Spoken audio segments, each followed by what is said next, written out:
Simple random sampling is a completely random method of selecting the sample.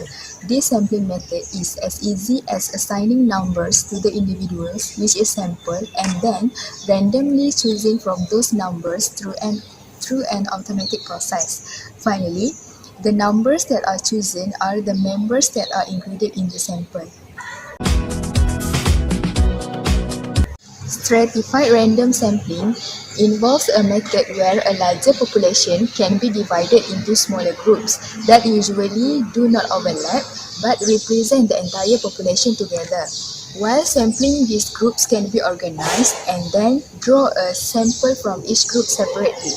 A common method is to arrange or classify by gender, age, ethnicity, and similar race. Members in each of these groups should be distinct so that every member of all groups get equal opportunity to be selected using simple probability.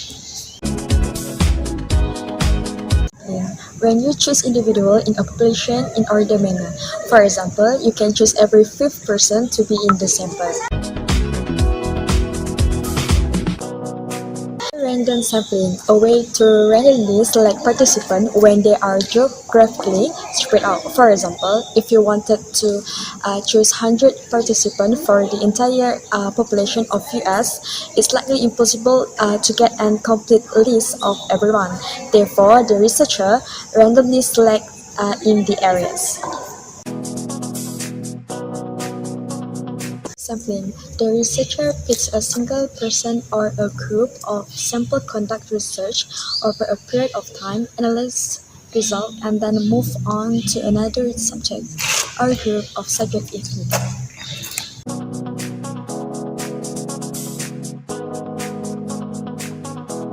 Convenience sampling is a non-probability sampling technique where samples are selected from the population only because they are conveniently available to researchers. These samples are selected only because they are easy to recruit and researchers did not consider selecting samples that represent the entire population.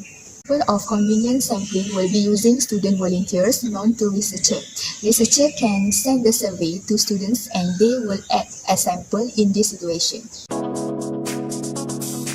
Judgmental sampling is a technique based on the knowledge and proportion judgment.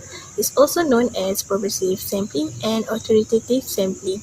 Example, if researchers want to know what is state to graduate counting in college, the only people who can give the researcher first advice are the individuals who graduate accounting course. With this very specific and very limited pool of individuals that can be considered as a subject, researchers must use judgmental sampling.